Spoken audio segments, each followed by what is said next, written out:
Assalamualaikum warahmatullahi wabarakatuh. Innal hamdalillah nahmaduhu wa nasta'inu wa nastaghfiruh wa na'udzu billahi min shururi anfusina wa min sayyiati a'malina may yudillahu fala mudhillalah wa man yudlillahu fala hadiyalah.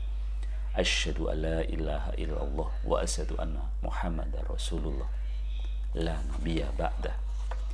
Saudara-saudaraku, kembali pada pagi hari ini saya akan membacakan satu buku yang sudah sempat juga saya sampaikan, yang berjudul Islamic Grow Habit, kebiasaan-kebiasaan baik dalam Islam yang bikin kualitasmu makin berkembang. Satu buku yang ditulis oleh Denny Bekti, tulisan-tulisan singkat namun syarat dengan motivasi bagaimana kita bisa mengembangkan habit kita, kebiasaan kita. Dalam salah satu bagian disebutkan di bagian awal bahwa Islam mendorong habit baik. Rasulullah SAW di dalam hadis riwayat Muslim menyatakan bahwa amal kebaikan yang paling dicintai Allah adalah yang kontinu meski sedikit. Jadi kata-kata kontinu, berkelanjutan, nah ini yang poin paling penting, bahwa amal yang dicintai Allah itu terletak pada keberlanjutannya, atau saat amal itu diulang terus-menerus. Dengan kata lain, sudah menjadi habit atau kebiasaan. Bahkan meski tergolong amalan kecil, asalkan dibiasakan, bisa menjadi sebab turunnya cinta Allah pada amal kita. Betapa luar biasanya efek habit ini. Amal kecil yang jadi habit saja sudah mengundang cinta Allah, apalagi kalau berhasil membiasakan amal besar, tentu akan lebih dahsyat lagi efeknya.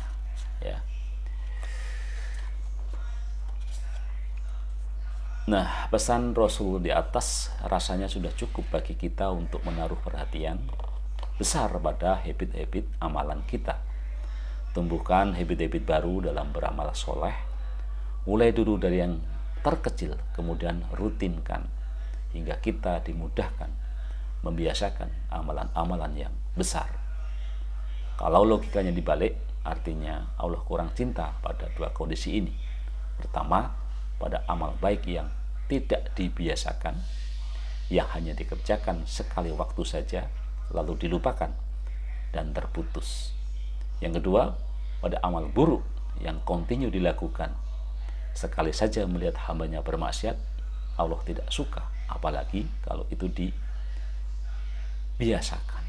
Nah, satu-satunya agar kita selamat dari kondisi amal baik yang terputus atau amal buruk yang kontinu adalah membentuk habit beramal baik yang kontinu. Insya Allah, kalau hidup kita diisi oleh banyak amal baik, kita selamat dari dua kondisi di atas.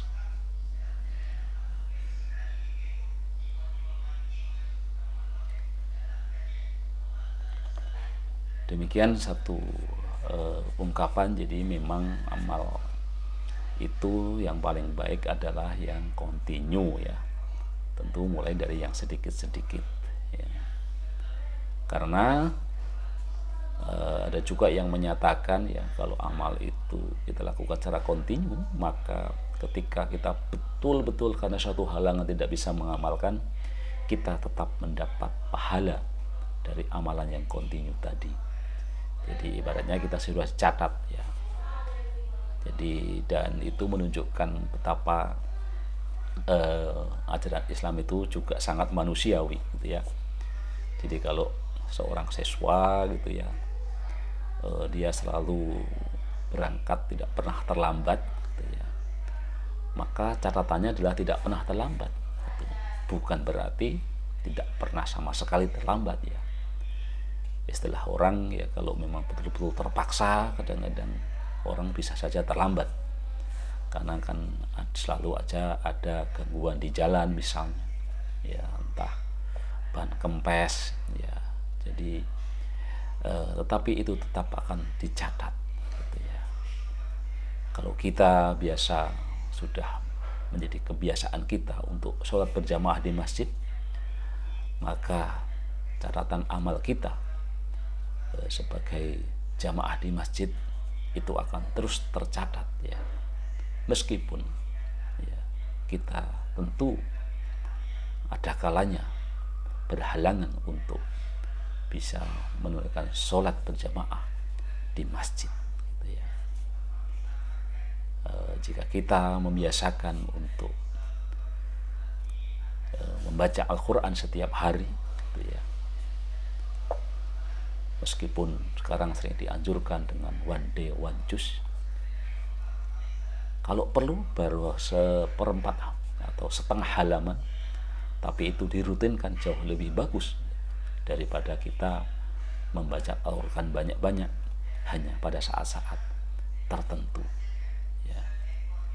Ya syukur bisa one day one juz ya, tapi tadi keberlanjutan, rutinitas itu yang paling penting yang harus kita biasakan ya.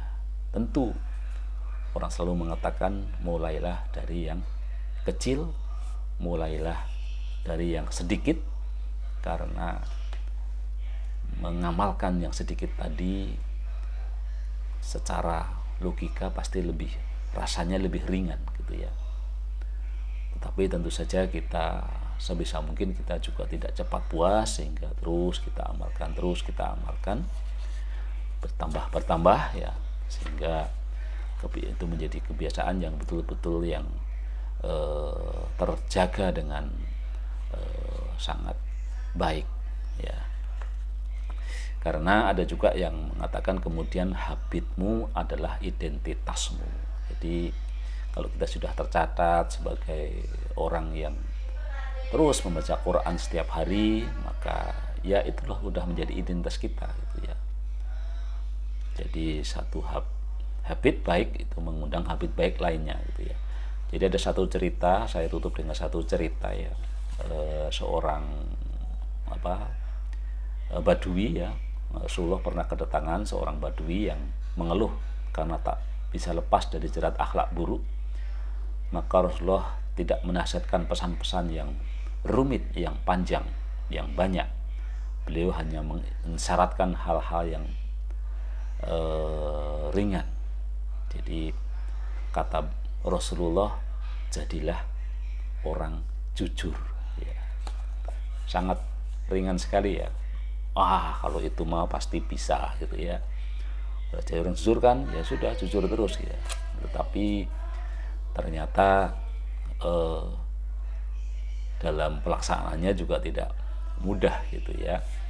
Karena kalau kita kemudian kita melakukan perbuatan buruk, kita jujur, ada konsekuensi hukum kan gitu ya. Kita jadi mahasiswa gitu, kita jujur, kita nyontek, ya tentu ada konsekuensinya itu ya, nilainya akan berkurang gitu ya. Dan situlah ya bahwa kebiasaan yang kecil itu akan membawa kebiasaan-kebiasaan lainnya. Artinya habit yang baik itu akan terus mendorong kita untuk berbuat baik yang lebih banyak. Baik, mari kita terus tingkatkan habit-habit kecil kita yang baik untuk mencapai habit-habit yang lebih besar. Tetap sehat, tetap semangat, sehat fisik, mental, sosial, dan spiritual. Wassalamualaikum warahmatullahi wabarakatuh.